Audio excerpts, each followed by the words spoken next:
தெனாலிராமன் கதைகள் 284. சிறு தடயம். விஜயநகர அரசவைக்கு ஒரு நாள் ஒரு பெண் அழுதபடி வந்தாள். அரசே, எனக்கு நீதி வேண்டும். மன்னர் அவளுக்கு ஆறுதல் கூறி விபரத்தை கேட்டார். என் கணவர் இறப்பதற்கு முன் 500 பொற்காசுகளை ஒரு மண்பானையில் வைத்து என் அண்டை வீட்டுக்காரரிடம் பாதுகாப்பாக கொடுத்தார். இப்போது நான் கேட்டால் பானையை மட்டும் திருப்பி கொடுத்துவிட்டு அதில் பொற்காசுகள் இல்லை என்கிறார். உடனே அண்டை வீட்டுக்காரரும் வரவழைக்கப்பட்டார். அரசே, நான் எந்த பொற்காசையும் எடுக்கவில்லை. அவர் கொடுத்த பானையை அப்படியே திருப்பி கொடுத்து விட்டேன்.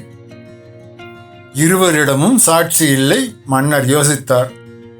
அப்போது தெனாலிராமன் முன்னே வந்தான். அந்த பானையை கொண்டு வாருங்கள் என்றான். பானை கொண்டு வரப்பட்டது. தெனாலிராமன் அதை நன்றாக சோதித்து பார்த்தான். உள்ளே சிறிதளவு அரிசி துகள் ஒட்டியிருந்தது. அவன் எதுவும் சொல்லாமல் பானையை எடுத்துக்கொண்டு சென்றான். மறுநாள் தெனாலிராமன் அரண்மனை சமையல்காரரை அழைத்தான். இந்த அரிசி எத்தனை மாதம் பழையதாக இருக்கும்? சமையல்காரர் அரிசியை பார்த்துவிட்டு, இது புதிய அறுவடை அரிசி, அதிகபட்சம் 1 மாதம் தான் இருக்கும் என்றார். உடனே தெனாலிராமன் அந்த பெண்ணிடம் கேட்டான், உன் கணவர் எப்போது இறந்தார்? 6 மாதங்களுக்கு முன்பு. அரசவை அதிர்ந்தது. 6 மாதங்களுக்கு முன்பு கொடுக்கப்பட்ட பானையில் 1 மாதம் பழைய அரிசி எப்படி வந்தது? அண்டை வீட்டுக்காரர் பதற்றமடைந்தார். ஆனால் உடனே, நான் பானையை திறந்ததே இல்லை, எலிகள் உள்ளே போயிருக்கலாம் என்று கூறினார். தெனாலிராமன் சிரித்தான்.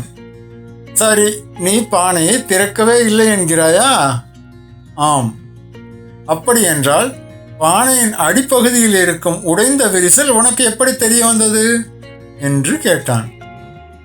அண்டை வீட்டுக்காரர் திடுக்கிட்டு, அது சிறிய விரிசல் தானே என்று சொல்லிவிட்டு வாயை மூடிக்கொண்டார். அரசவையில் இருந்த அனைவரும் அவனை பார்த்தனர்.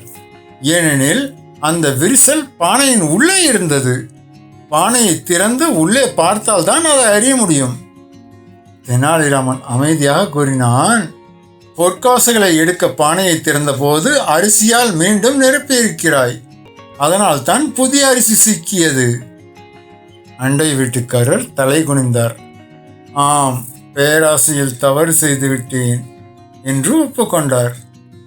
பொற்காசுகள் அனைத்தும் அந்த பெண்ணிடம் திருப்பி கொடுக்கப்பட்டன.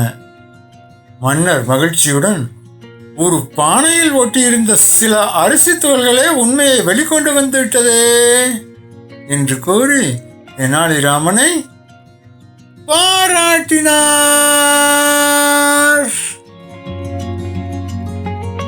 நீதி.